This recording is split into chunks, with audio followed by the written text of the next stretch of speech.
We're all shocked. We're live! Hello! Welcome to Shooting the Shit. We are here again on another, well, we're just moaning about how dark it's going. So it's a dark and rainy and miserable Monday in November. And we are here to talk about raising feminist boys. We have actually touched on this subject. I think it's one of the ones we covered right at the beginning of Shooting the Shit, sort of over a year ago.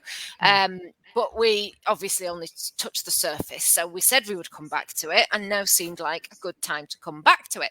So I will let you all introduce yourself in a minute. But first of all, I was reading a YouGov poll the other day, just before, sorry, not the other day, which said that in the UK, 81% of men believe in equality amongst the sexes, but only 27% of men will identify as feminists. So it's the same issue. We're always saying, aren't we, with this? And that actually isn't that dissimilar to the situation with women. People believe that there should be equality, but when you throw the word feminism in there, people all of a sudden get the heebie-jeebies and run away and say, oh, we can't do that. That's, it's terrible. And I just surprised want to say, it's as many as 21%. Really? Yeah. Well, 27%. 27%. Yeah, which even is more nearly surprised. A third. Yeah. I was quite surprised. Oh, were you surprised? I'm surprised. I was surprised. Anyway, so when we are talking about this, full disclosure, we here at Shooting the Shit, we do not believe that women are better than men, and we do not believe that feminism is a dirty word. We believe if we are going to destroy the patriarchy and achieve equality, then that battle has to bring men along with it. They have to be on board with us. They have to come with us. So we need to raise feminist boys just as much as we are raising feminist girls. It's the reason we permit men to come into our lovely Shooting the Shit community and contribute, because we can't do this by ourselves, can we? So first of all, the patriarchy is as damaging to boys as it is girls. And Absolutely. We had some comments in the Shooting the Shit group the other day that was talking about the ways that that our society damages men, and it was as if the person that was commenting had never actually read anything that we've written or watched any of the Facebook lives, or as if we weren't acknowledging that society is hugely damaging for men, but we acknowledge it and we need to change it. And when we are up here fighting for feminism and for women's rights, we're also fighting for men as well, and young boys and young girls that are growing up in this society that causes horrible rates of death amongst young men and suicide in young men. It's not healthy. So absolutely, yes, we're feminists, and yes, we want to bring men with us, and yes, this is for the benefit of all. Yeah, absolutely. And we will come on to that kind of that sort of toxic masculinity, because I was just saying before, we've had a horrendous spate of young lads committing suicide in my local area recently. And, the patriarchy is at fault for that as much as anything else. Let's do introductions before we go any more. We've deep dived into the meaty bit. So first of all, Gina, what's your name and where'd you come from? Hi, I'm Gina Jackson, and I feel like I'm on a game show. Hi. Yes. I'm Gina. Come on down. Surprise. I am originally from Bury, but I now live across the border in Rochdale. Oh, okay. So you're a defector, are you? Gone over to the dark side. I know. I am actually closer to Yorkshire than I am to Manchester, so I feel that is better.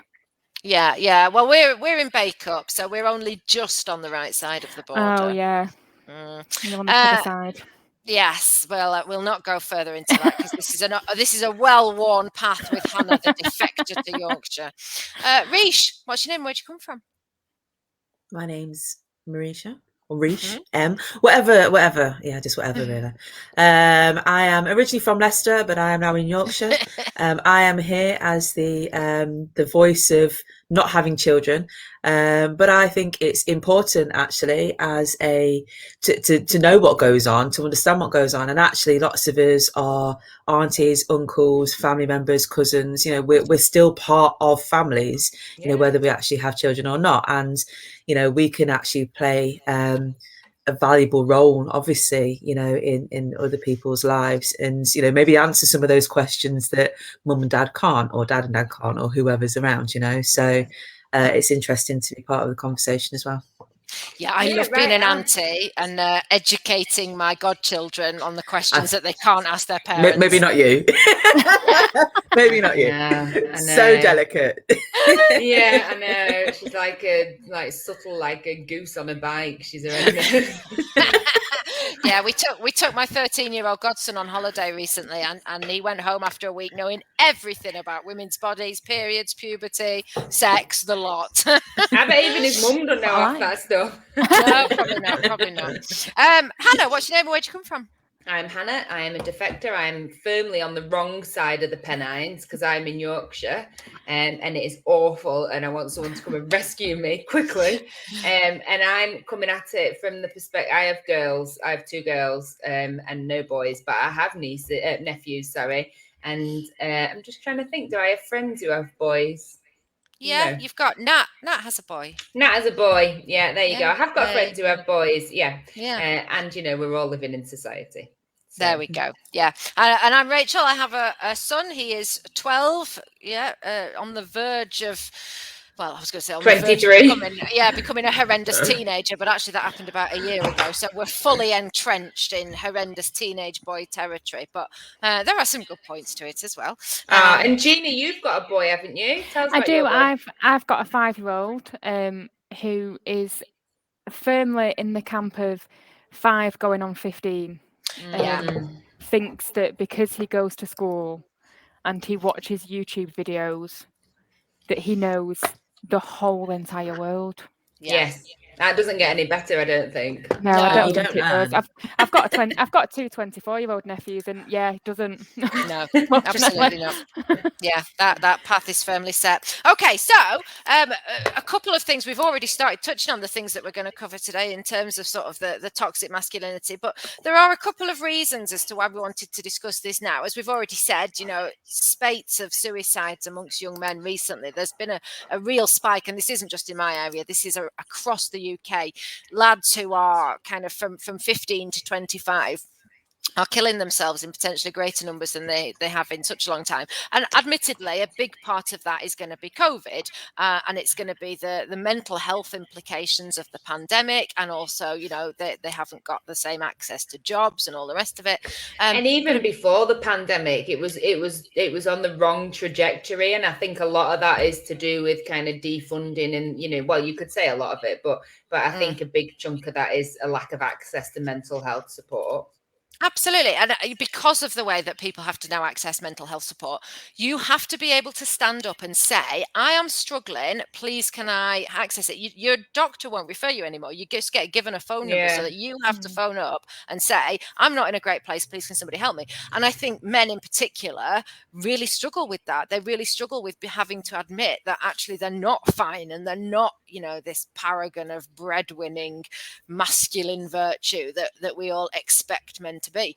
I think that's a big part of it. That is a big part of it. And then the support that people can access is very much reliant on them then following that through. Anyone who's ever suffered with ill mental health, which is probably everyone, I would imagine.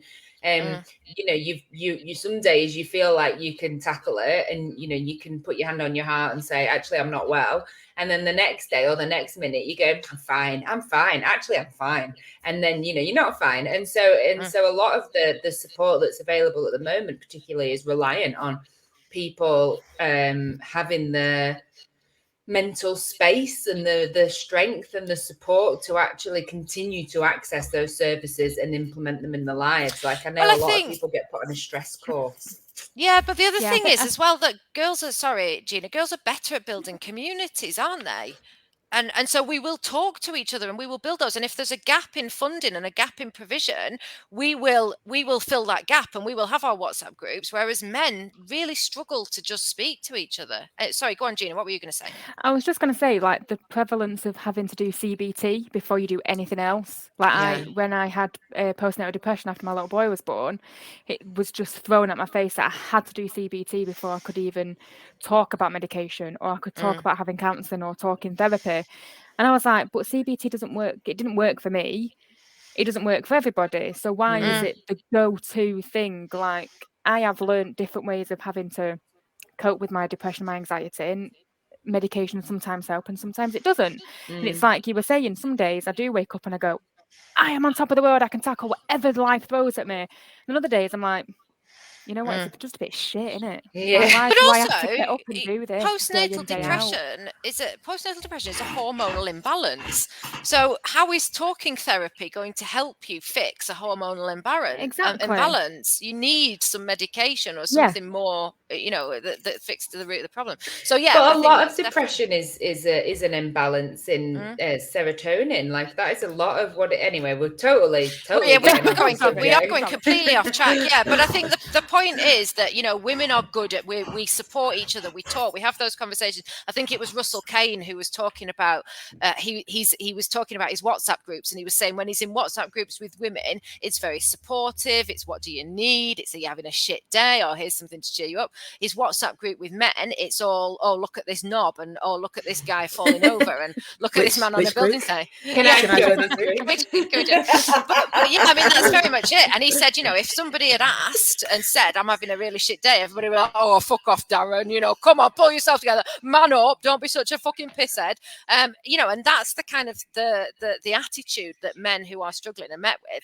And this is because we do not raise boys to be feminists. And although we have been women feminists, and our mothers were feminists, and some of our grandmothers were even feminists, we've still managed to continue bringing boys up in this very patriarchal, very traditional way that boys don't cry and boys don't ask for help and boys aren't allowed to play with dollies and show any kind of care and responsibility. And how do we stop this? How do we interrupt this? How do we make it better? Just another point as well before we come on to kind of practically how we might do that. In the wake of Sarah Everard, I know we've talked about that a lot on this chat, but a lot of men after that, first of all, felt very attacked. There was all of those memes around the not all men. Yeah. And, of course it's not all men, we've got sons, we've got husbands, we've got boyfriends, right. Some men. Men. How do you know which men it is? Exactly. Yeah. Do you ever play that game? Until they prove to me that it's not. Yeah.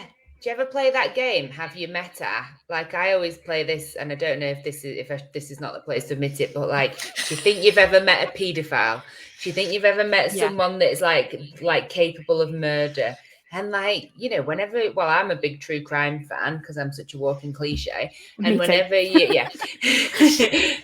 you like listen to these, watch these documentaries, oh, they were so unassuming, and oh, they were so this and so that. Like, if you're a woman walking down the street and it's the middle of the night or whatever, or it's dark, or if you're in a club, it is all men. Like, it could be all men. The danger is all around. Yeah, I think there's a statistic that I think you will meet at least 3 psychopaths just walking down the street. A fucking week, yeah. Just walking down the street to your local Tesco, you will see or interact with at least 3 psychopaths. It's like you're never more than 6 foot away from a rat. You're never more than London, 6 foot away from a psychopath. I love it. Yeah, but I mean, this is the thing, and there were all of these narratives came up, and all of the men became very, very not all of the men, quite a lot of vocal men on social media, particularly, became very, very defensive. And it's not me. It's not I'm not a rapist. I'm not going to kill you. And exactly like you say, until how do we know? How do we know which one are going to kill us and which aren't? So. A lot of men started asking that question. How do we become allies? How do we prove to women that we're not going to murder them? And I was listening to a podcast the other day. I think, I don't know whether you listened to it, Hannah, Seeing Red. And they were talking about Sarah Everard. And he was saying, how can men be an ally? Walk a long way behind women. Don't come up on them in the dark. Don't surprise people. Don't offer to give them lifts in night. And all of these things are really practical. But then I thought, this is fucking batshit, isn't it? We're now giving, men have to have the same level of paranoia around their activities as women have. We're always like, got to walk with your keys. And now we're saying, men, don't talk to women if it's dark and don't walk behind them and make sure you keep your distance. Away from them. Yeah. What a world are we living in? Exactly.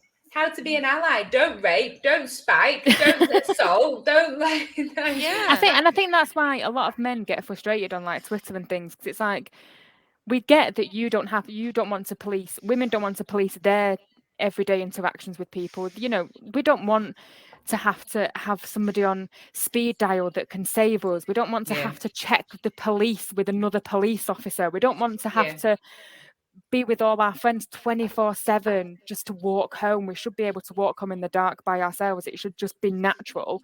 But again, on the flip side, men also shouldn't have to. Men also say like, well, you can't even go up to a woman now without offending her. And I do understand where they're coming from, because it must be so difficult to just be able to be used to being able to just go up to somebody and say, hi, how are you? And now women everywhere are like, get away from me. And I think for men, it just kind of cements that it is, as much as I say it's all men until they prove otherwise, there are obviously allies out there, and they do need to make themselves known. And that is a great, like, this. Lost her. She's gone. She'll come back. Back. But I like the point that she's making. Like it must be frustrating. Well, we know it. Oh, we've lost you, Gina. What was you? Sorry. No, just saying that there's like loads of initiatives in bars, like where you can go up to a bartender and say like such and such, I need to ring somebody. I need to ring a name or something, and they'll help you. I think that's really important, but also it does kind of make you feel, why are we doing this? Why don't men just understand just not to sexually assault, rape and murder women? Yeah, and I think the other thing is with that, there's so many schemes, aren't there? We were talking about this like with the period product, if you need some sanitary pads, go up to, I think it's like Sandy in Morrison's or it's Joan in Tesco. I mean, how do you know which bar you're in? Who you're supposed to ask for? You're supposed to ask to ring Mabel, or you're supposed to ask, can you get a taxi for Sandra? What the fuck is the code word in this place? But I think it's a really good point, actually. And I do think, like you say, this is the first time I think that men have suddenly realized, all of a sudden they are being asked to regulate their behavior, to change how they respond to women and things. That's perhaps the first time this has happened. And I think that's why it's hitting home so much. I think this is perhaps why they're feeling so cross and so frustrated, because they've never regulated their behavior in the way women have had to, have they? And it's fair enough. Like, if you're just a normal man going about your everyday law-abiding, non-raping, non-misogynistic business, then it must be frustrating. And I think it is just the small, but it's not a small percentage, is it? It's so many people. It's 80. I think we're on 85 women now have been murdered since Sarah Everard was murdered. So that's 85 men who have attacked and killed a woman that we know of. That we know of exactly, and how much more is happening behind closed doors. And of course it's not all men, and of course domestic abuse happens to men as well, as much, well, not as much, but in the same respect that it happens to women. But statistically you are more likely to be attacked by a man than a man being attacked by a woman. But also men are more likely to be attacked by men. Single, like, young men are so vulnerable from other young men, especially in inner cities where knife crime is at the highest. Like, more young men are killed than young women because they're victims. And they are killed by men, exactly. And they're killed by men. So, this is not just an issue that is affecting women. So when we talk about hashtag not all men, like, not all men are doing the perpetrating, but men are vulnerable as well when you're out there. Absolutely they are, especially like young lads in gay bars in the especially in the gay scene around Manchester. So many lads. I mean, we're looking at a campaign about spiking at the moment, and that is as rife in the bars in Manchester down Canal Street as it is anywhere else. Men are raping and killing and attacking men just as much as they're killing women. So how do we stop this? Obviously we are not going to in the next 3 months or whatever stop this kind of violence, but surely raising feminist boys has got to start to do something to decrease this level of violence that seems to be increasing in the male population. I don't know, Reesh, what do you think?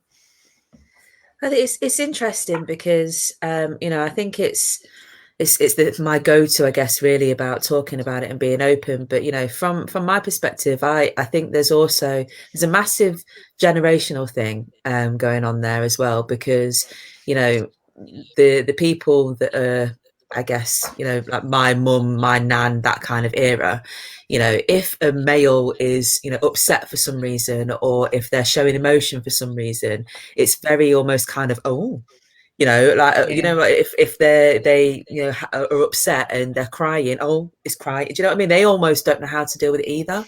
Yeah. And I think you say about, you know, our mothers were feminists, and actually not all of them are.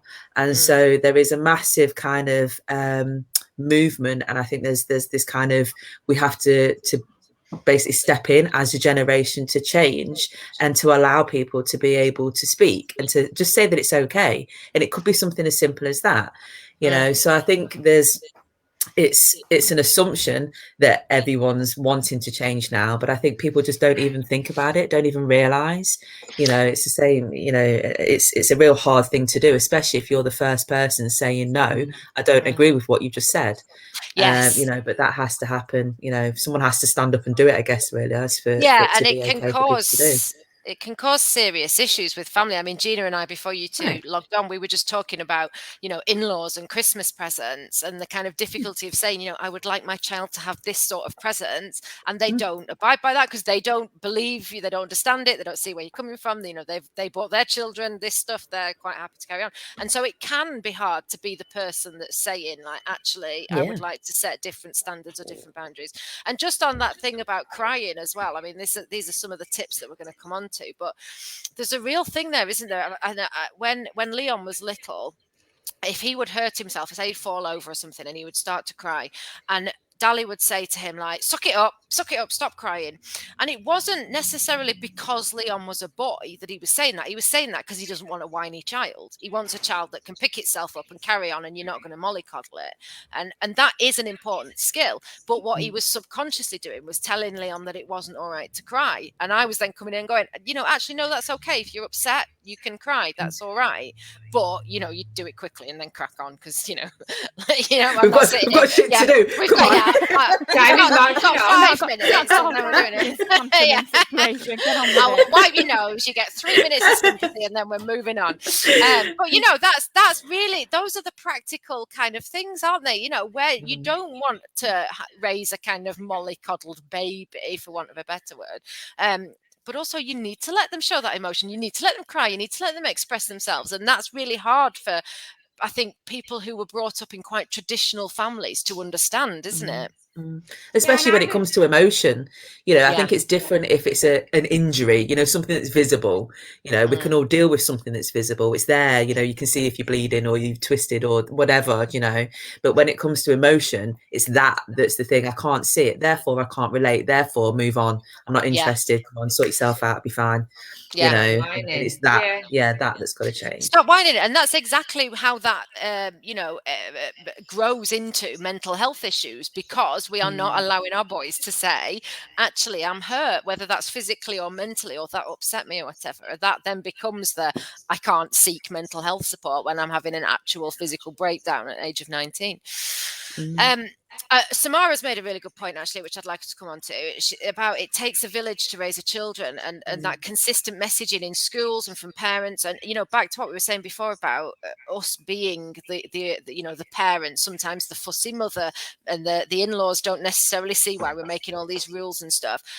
Again, raising feminist boys, I set what I thought were quite feminist standards for my child before he went to nursery and school. And then he goes to school and it's all out the bloody window because they're getting all these messages at school that are completely different. So when we talk about raising feminist children, I think it's really important that we figure out a way of getting those messages into schools, nurseries, colleges even. You know, how do we do that and make sure that continues? Because it's not just the schools and the nurseries, it's the other families. I remember a lot of conversations with Naya where, you know, such and such body said this in the playground. And when I was teaching what were they called? Not PGC, PSHE lessons. PSHE, yeah, thanks. And, you know, you're giving one message and it could be about literally anything, social cohesion, feminism, even like money management. But it's always like, oh, my dad says this. No, my mum says that. And that's just how we've always done it. And I'm not, you know, I'm going to listen to my mum. And of course, you're going to listen to your parents. And those ideas and attitudes are so ingrained by the time they get to school, even by the time they get to primary school, that it's very, very difficult to combat that if as a teacher or as a nursery nurse, if they're then going home and having it all unpicked. And it's very, very difficult to it does take a village to raise a child, and there's a lot of influences on a child by the time they reach the point of high school, by which point their attitudes are too ingrained. It's too late, you could argue. So, it's got to be joined up. Gina, you must have seen this fairly recently, because if your son's 5, you must be experiencing this now. So we are quite lucky with our school that we have, they have a literacy program for boys to get more boys into reading and being able to show like their interest in more girly pursuits like reading and writing and being able to add up and things like that. And they also have, even though I'm terrible at maths, so it's clearly not that girly. No. And they also have a thing called Headspace, where each table per day can have one timeout kind of thing, where they can all go away to a little area in the classroom, and it can be on their own or on their table of 6 or 5, I think it is, and they can just have time out from the rest of the class, and they can kind of they can reflect on what they've done that day. They can speak to a teacher. They have like 2 TAs in the class, so they can speak to one of the TAs about anything that's bothering them or on their mind. It just gives them a bit of a time, a bit of a break away from the general hubbub of the entire classroom. And I think for my son, having started school during COVID has actually really helped, because he's not been able to see what other classes do. So he's not had that mainly, like, I don't know, a lot of his class are there's quite an equal mix of boys and girls, but they are mainly Asian. So we were not worried, but we were kind of like, what are we going to do if the awkward conversations come up about colour and race and this and that? And we have a few parents who are single parents, or they're part of a gay or gender fluid couple and things like that. So it's kind of like, let's look at this. And they're very good with families and how families work and blended families and single parent families and things. So we've been really, really lucky that he's had that education already, and that 2 of my sisters are single parents. My dad has died, so my mum's on her own, and like his best friend's mum is a single mum. We know a couple of gay people with children. So it's kind of like we've always kind of got that in the back of our mind, that we can always use that as a learning point, and we do try and make sure that he's learning all the time. The only thing that we do struggle with is that Craig, my other half's family, are very, very traditional, and everything is very much men and women. Men do this and women do that, and it's ingrained throughout the generation. So we're trying to make sure that Callum helps with bedtime, and he makes his own bed, and he tidies his bedroom every day, and he's dead good at that, and he helps us tidy up, and he helps me do the washing, and he helps us cook. He does his own breakfast. And I think it's just little things like that we make it fun, and we make it exciting, and we go, oh, you can get a marble, or you can get something in the jar, you can tick something off your tick sheet, or you can do some colouring after school. And I think it's just making sure that boys know it's okay to want to be a good dad and a good parent and a good partner. And making your bed doesn't have to be boring. He doesn't have a proper duvet at the minute. He likes he's got 2 Disney blankets, so he just throws his Disney blankets on, and he makes his bed. But he has like wafts them about, and he'll pretend they're capes, and he'll pretend he's a superhero before he does it. And we just kind of let him crack on and say, just do what you like, mate. As long as your bed's made by the time I leave, I'm not bothered. You've got so much patience, Gina. I'm like, fucking socks on a banana blanket. To be honest, if it's me doing it, I'm just like, oh my God, will this child just make his fucking bed because we have to leave in a minute and he's not even dressed? But if it's my partner doing it, it's like, yeah, it's fine. Let's just play, do this. And I'm like, where's his fucking shoes? Where's his tie? Where's his tie? I think that's it. When you were saying like he can learn that that making the bed is fun, I was like, yeah, no, it's not. It's not fun, but you've just got to bloody do it. That's the point. Yeah. You've just got to crack on. It's not fun. Just do it. That's the thing. We try and make as many chores as possible fun. Yeah. And then we kind of fight for the first month or so. It's like, this is fun. And then after the month, I'm like, right now, just got to crack on. Have it. Well, of course, no, exactly. At that age, that's the way to do it, isn't it? Make it fun, and then it becomes a habit, and it becomes something that they just have to do. And that's absolutely the way. I mean, go on. I think as well, like not having loads of family near us has been a big help. Like, we live quite far from my in-laws.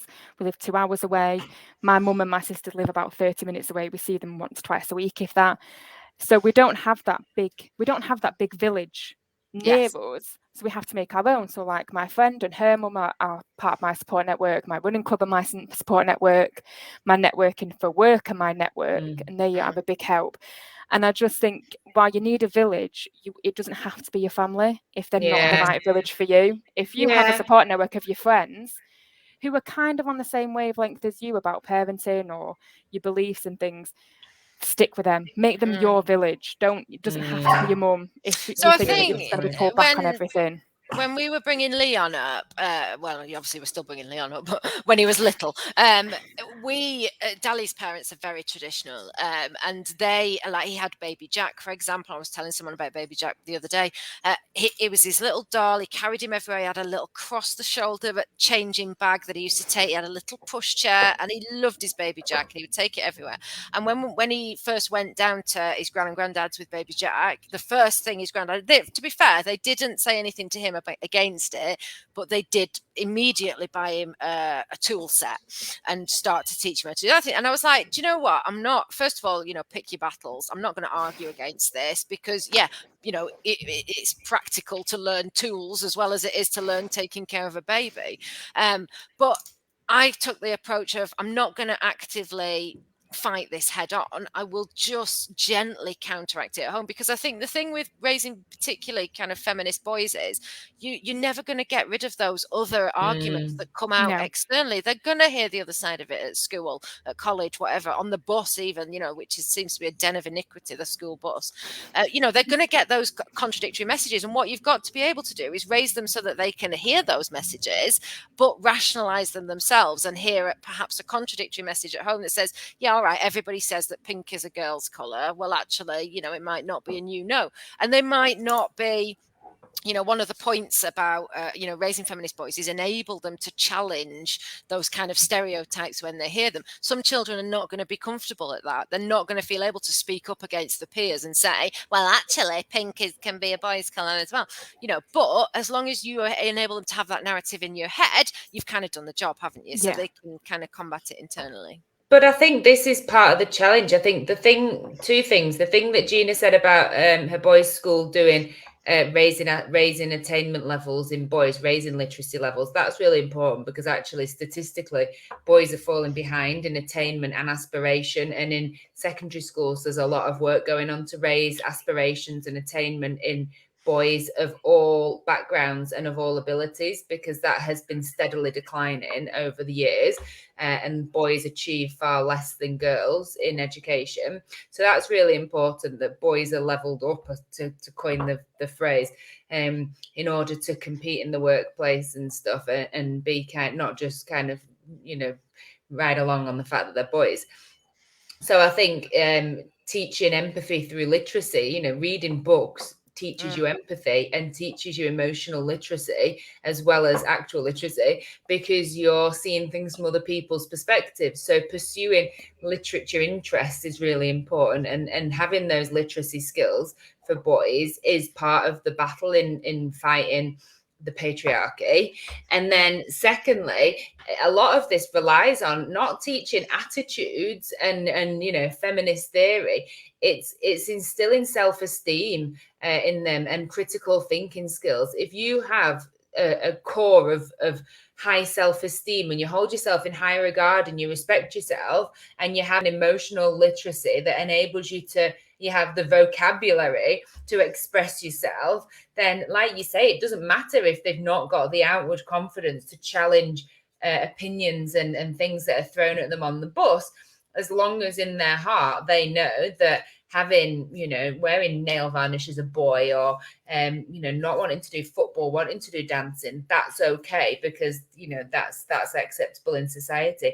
So I think, there's a lot of things that need to come into play. And I do think that people are taking the right steps towards that. It just needs to come together. And I guess if anyone could kind of figure out how to raise self-confident children. Yes, they're on to a winner. I just want to, so we have got 8 kind of tips, which we're going to go through in a minute, which I'm going to throw at all of you on kind of things that we can do. And we have actually covered most of them, so I just want to run through them. But I just want to go back to a point that you made then, Hannah, about, and we said it at the beginning, boys' attainment levels in schools are falling. They are not achieving as well as girls are achieving. GCSEs, girls consistently do better at GCSE and A level and degree level than boys do. It starts in primary. It starts really young, and that is consistently blamed on feminism. This kind of anti-feminist rhetoric that gets thrown at us quite a lot is, there isn't equality because boys perform really poorly in school. Why do we think that is? Why are girls outperforming boys in school? Do you think it is? Go on, I think because boys have been able to coast, and they've always had an opportunity of a job at the end of it. There's always been, if you're a tradesman, you've always been able to get your boy into the trade. If you're an accountant, somebody who needs somebody who could be an office junior, so he's automatically got a job. It doesn't matter if he can read or write, he's got a job. Somebody will take him in. And girls have had to consistently work harder to prove themselves that they are worthy of the job, and they are worthy of making their own money, and they're worthy of looking after their family, especially if they're single parents or part of a co-parenting situation or a blended family. You feel, certainly when I was with my ex, I constantly felt like I had to prove myself that I could do as well as him because he was the higher earner. And it was always thrown back in my face, like, you don't earn as much as me. Yeah, but I work in a dead-end job, so I'm not going to earn as much as you, and that's fine. That's fine for me.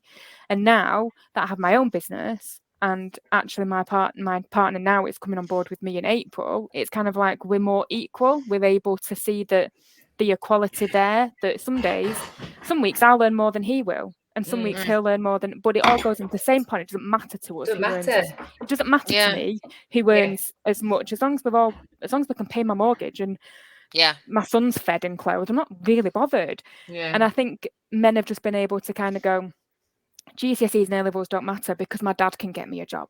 My dad's friend can get me a job. And I think they've just been able to coast for 50 odd years that they've just never bothered. I think also go on. Sorry, there has always been a big push as well on girls' attainment, and that's only particularly changed in the last kind of like 15 years maybe. So, by that point, boys are already most of the way through their education, or the formative bit has been done, because really it all starts in primary. And I think education sometimes is weighted more towards skills that benefit the way girls it's very academic, isn't it? It's very academic. And that thing of also, I remember being obviously I remember being at high school. I haven't got dementia, but there was just this expectation that I would work very hard and I would try my best and I would get to university, and that I remember that pressure always being there. And yet when I look at the kind of boys that were around me, yes, some of them had slightly pushy parents, but there wasn't that same level of expectation. I think, like you say, Gina, if you're not academic, it's fine. You can go be a brickie or a plumber or a sparky or whatever. There are opportunities. Whereas for me, there was never any plan B. It was, you will go to university and you will get a degree that will enable you to get a job, and that's it. The thought of being a brickie or a sparky, that was never open to me, and that might be changing now. Go on, Marisha. I think as well. I think there's a massive amount to be said for just from my perspective. I think it's more a case of, if you are a geek or a boff as a boy, it's an issue. If it's the other way around, not so much. Just play it out there. That's absolutely how it is for me. We could put all these other things in the conversation, but ultimately it's, if you want to achieve better as a boy when you're at school, there is an issue with that. You almost don't want to, because then that puts you into a different bracket. Therefore, you're more likely to get bullied, or it's not cool, or it's not this, it's not that. So I think, there's that element as well. So it's almost like, not necessarily, I'm not saying that it's, that levels are falling. It's, the other things come with that as well. So It's opportunities are there, of course they are, but there's all this other kind of impact, from it's all right, or I go home, I got bullied today because I scored high on my maths test. Do you know what I mean? And there always seems to be an acceptance of, oh, well, in that case, next time don't do so well. Do you know what I mean? It literally is that. It's like that toxic masculinity all over again, isn't it? It's okay to be a bit geeky. I was a geek as a kid, and all my friends were, male and female. But when I think back to my group of friends at school, I mean, we were the biggest geeks, as Hannah will attest, in the world. Oh my God, it was embarrassing. Yeah, but when I think about the boys, they would know. I was able to say, I've revised for this test and I want to pass it. I would never dream of a lad doing that. And if you ask Leon now, he just coasts through everything. He won't try, or he won't be seen to be trying, because it is not cool. And even like after school clubs and extracurricular stuff, I was on the sports teams, and I also was on the academic, like the debate team and stuff. And the boys were on sports teams, we went on sports trips. They were not on like in the history club, and they weren't in the debate club. And if they were like the biggest nerds. And I said to Leon, so Leon's joined trampolining club, and I was saying to him, I was like, is there a choir? Is there some sort of music club that you can join, or join a choir? Oh, Mom, I'm not joining a choir. I'm not joining a choir. Oh my God. Right, time is marching on, girls. So just in the last 5 minutes, I just want to go through this. As I say, there's 8 points here that are kind of tips for raising feminist boys. So first one, we've already said it, let them cry. Someone tell me, why does that matter? What, that they should? I don't know. Why should we let boys cry? Is this a Why quiz? does it matter? I'm confused. Essentially. Treat it like a quiz, Reish. I want answers from you. We're doing a fucking podcast, mate. Come on, Tom. I was well confused then. Is that a statement? Is that a question? We've gone back into, come on down. Yeah. You win a prize, Reish, if you get it right. No prizes. I just expect excellence from all of you. Because we're girls. It's because we're girls. Yeah. We're academic. I want to play football. I think we should let them cry so they know it's okay. It's okay to cry. Yeah, we've absolutely got to. If my son's learned anything in his 5 years, that it's okay to cry. Yeah. And I think the thing with that as well is, let them see you cry, and I think that's really important. Good role models is another one, but in fact, it's the next one. So good role models, but also role models. Put good role models in front of your children. So let them see men that are vulnerable, but also let them see relationships that work. That it's demonstrable that boys that grow up without father figures really struggle with that kind of emotional maturity, really struggle to make connections with people, because they don't see how a kind of relationship works, a marriage, how a man should treat a woman. So it's really important, isn't it, we put the right people in front of our children. It is. And I think, as girls, as women, we're often more emotionally intelligent because that's how we've been raised and we've been allowed to be. And it's a struggle for the fathers sometimes. And I think you, as a mother, you need to take the father to one side and say, sometimes that wasn't okay. That wasn't very feminist. That he needs to be able to do that. You need to show that emotion. It's okay if you want to show that emotion. Like, we've got to do it as a team. And sometimes that means, being told when you're wrong, but also hear when you're wrong as well. That's really important. Yeah, and that's the hardest bit for a lot of people, isn't it? It is for you, definitely. Yeah. Yeah, it is for me. It's for me, yeah, absolutely. Okay, number 3 on my list then. Let them express themselves and play with the things they want to. Now, this is different from crying. What I mean is, let them wear makeup. Let boys try out dressing in jewellery and trying on heels and playing with dollies and all the rest of it. Why does this matter? Well, do you know what? It's really interesting, this. So I obviously have girls, and it's almost shameful if your daughter wants to be pink and glittery and flowery, because you think, oh God, like they're falling into the patriarchy. No, like, why is it okay for boys? Like, why are we encouraging boys to be pink and glittery and flowery, but it's not okay for girls? So if your boy wants to, you know, dress as a farmer or, you know, be a bloody tradesman all his life, let him be. But also, if he wants to be a fairy princess, let him be, because there's no, like, it's like that old meme, like, is this toy suitable for children? Like, is this toy for boys or girls? Do you operate the toy with your genitals? No, it's for either. Yes, this toy is not for children. I actually downloaded that. I was going to upload it to the group before, but I'll put it in the chat so that people It's my can see it. favorite meme. Yeah, it's true. And I mean, my mum always used to joke that Leon would be getting his first job at Funny Girls in Blackpool, because the first thing he ever used to do when she turned up was try as well. First of all, he'd eat her diabetic chocolate bar that was for emergencies. Yeah. Then he would try on her makeup. But you know, so far no adverse things. Right. So number 4. So there's apparently number 4. Teach them to take care of themselves and do chores. Gina, you've already said about this, haven't you? You know, make it fun to begin with, but they've just got to help around the house. It's really practical stuff, isn't it? And it also means that sometimes you can have a break. You can like, you know what, it's your if they're older, get a list together of what chores everybody in the house has to do and make sure they stick to it. Like we don't. I'm preaching to myself here that I should be doing this as well, because I do not. But yeah, make a list, make sure people know what they're doing on a weekly basis and stick to it, or try to. People have busy lives. Let's not pretend that we're all perfect parents, because we're not, and we're all perfect people. And just make sure that, you know, if they don't do the chores, what happens? Is there a consequence? Do they have to do it the next day and make sure that it's done, or is there a consequence after that? But that's really important. Absolutely make sure that they are helping around the house. Because this is the biggest bugbear, is that it's particularly between relationships of our generation at the moment, and it's talked about a lot on the page. You know, men that just don't pull their weight around the house, and the pure fact is they were not taught to. They were not taught to do it the same way we were. Go on, Hannah. So you were going to say what you use. We use Naya has a Rooster card, and you can set, it's like a prepaid bank card, and you can set chores in it. And so every time she does a chore, we can either say you have to do it to get your pocket money, and she gets a percentage of whatever chores she's done that month for her pocket money, which is usually sweet fuck all, because she doesn't do bugger all. Or she can get extra earners.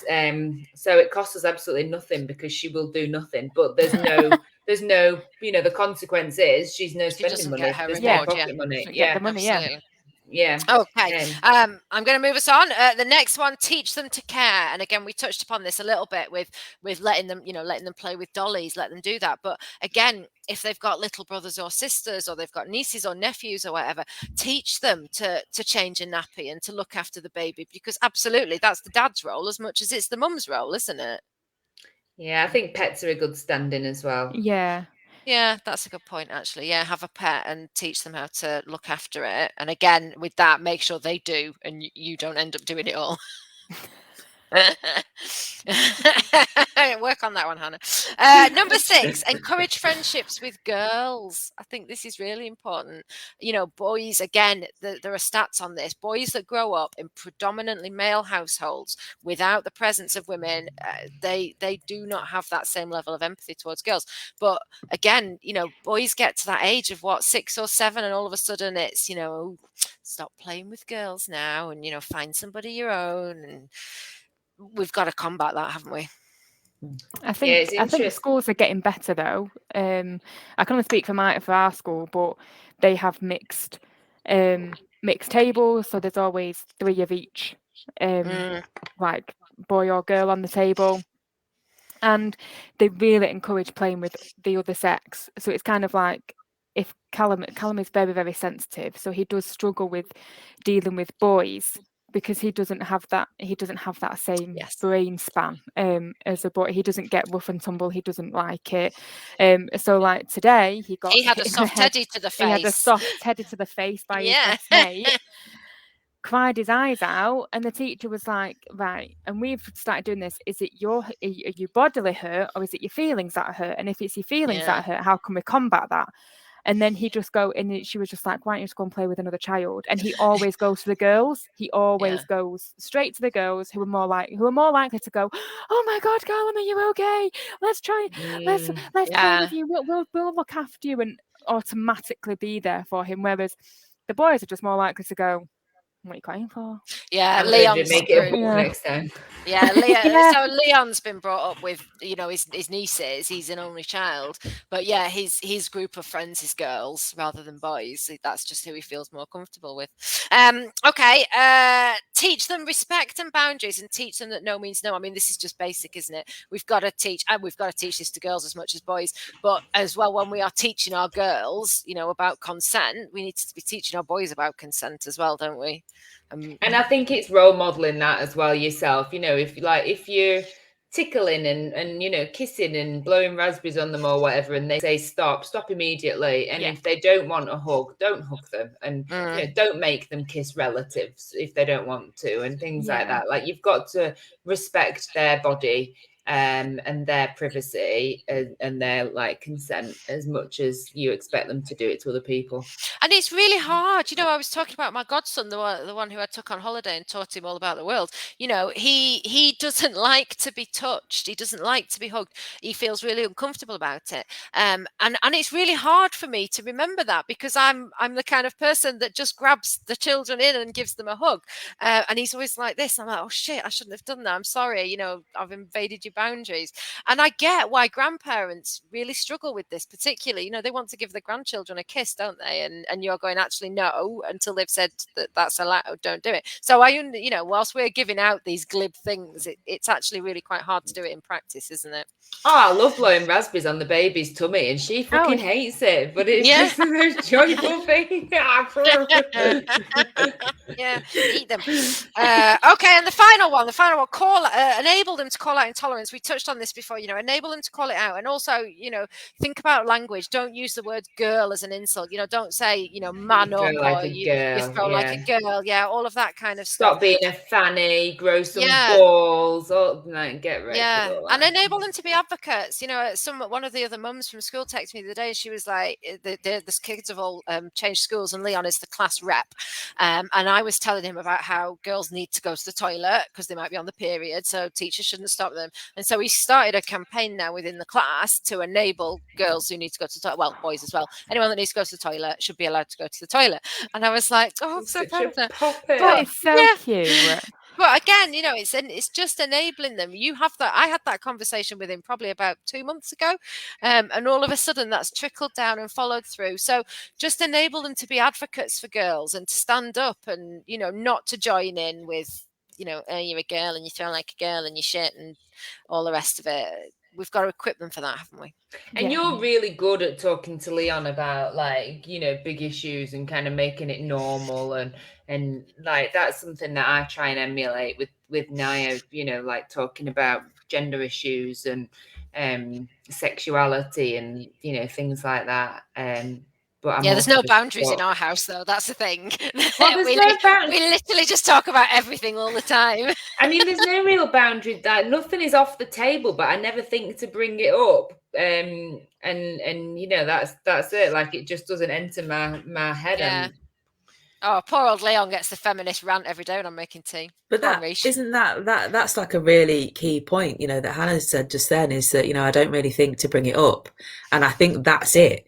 That is it, you know, it all is that, you know, you just kind of go on, don't you, through life, and you do what you do, and you know, and I think for me, you know, there's an awful lot to be said for, you know, that role model, or for demonstrating. And, you know, I think there's a lot of people that, you know, even if you don't have people to hand, or in your village, or in, you know, your family, there's more of it in celebrity as well now. You know, I'm not saying you look to them for answers by any stretch, but, you know, there is, you know, but there are, you know, like, you know, people that are coming out with femininity and this, that, and the other, and don't care what they look like or how they dress. And actually, and there's a footballer that's recently come out as openly gay, for example. And, you know, I think the fact that that's only just happened, all right, we'll park that for the time being. But, you know, it's becoming more acceptable and accepted, you know, that people are starting to have conversations. So even if you don't have something, you know, immediately, you know, in front of you, there's there are ways to find, you know, people to look up to or to kind of use as examples, or be an example yourself. That's exactly it, Reece. Yeah, and I again, you know, when we're saying we'll come out with these glib recommendations of how to do it, I get that some people don't feel comfortable in talking to their boys about periods or, you know, consent and those sorts of things. But again, it's about demonstrating, isn't it? If you give your children good role models, if you demonstrate, you know, what good men are and put good men in front of them and show them that that's what they can be, and, you know, show them men that have respect for women, then, you know, actions speak louder than words in some cases, don't they? And they will, even if they're not having that verbal narrative, they will hopefully take a lot of that in by osmosis. Okay, we have run out of time, so thank you so much to all of you. Final words. Hannah, I'm going to come to you first. Final words on raising feminist boys. Encourage them to read a range of books. Good point. Yeah. Reece? I don't know. I just used mine up. If I don't think it was coming on, I'd have saved that. Coming for your world of wisdom. Yeah, go on. I haven't got any more. That's it. I'm all out. That was such a good one, though. Like, that's a double whammy. That role model. Yeah, New celebrities. We'll take that. Yeah, ask what would the Kardashians do? That's what Reece said. What would Kim do? No, it was probably worse. I was thinking of Little Nas X, actually. So you know, Lil Nas X. Yeah. Do you know what? We could get t-shirts. What would Lil Nas X do? I'm down with that. Yeah, there we go. So Gina, final words. I can cope with that. It's okay for them not to be okay. Yes, absolutely. Yeah. So it's similar for me, actually. You know, let them cry, let them have emotions, and let them talk about them. I've thought of one. Just before we go very quickly. Right. I know. No, right. It's just a final thought, actually, because there's actually loads of Instagram followings and groups that are coming out now. One that comes to mind is Boys Get Sad Too, and there's lots of there's one that's You're Right, and UOKG, sorry, that's it, and it's a music producer that's teamed up with somebody else. So actually there's a lot of people that are cool, if you like, that are now in the space that are talking about it a lot more. So go find those people, support those too, because they're doing an awful lot to support boys talking. Yeah, absolutely. Can I do another one? See, there's Reece did one. Go on, quickly, go on. Just to kind of go on with what Gina said, it's okay if you don't get this right all the time. Like, don't beat yourself up for it. Just keep trying, go again. Yeah, absolutely. Yeah. You're going to fuck them up one way or another, so... Absolutely. Yeah. We're nobody's going to get to the age of 18 and not need therapy for something, so... we get one thing right, we fuck something else up. That's parenting. Excellent. That's the way to finish this call, isn't it? You'll fuck them anyway. So, brilliant. That's it. Thank you very much to everybody who has watched this on Facebook Live. Please do leave us a comment. We will see it afterwards. If you are listening on a podcast, thank you very much. Please subscribe to the channel and leave us a rating or a review. It genuinely helps. And if you are watching us on YouTube, subscribe below, guys. Leave us a comment as well and tell your friends. And we will love you forever. That's it. Ready to wave, girls. Ready to wave. See you soon.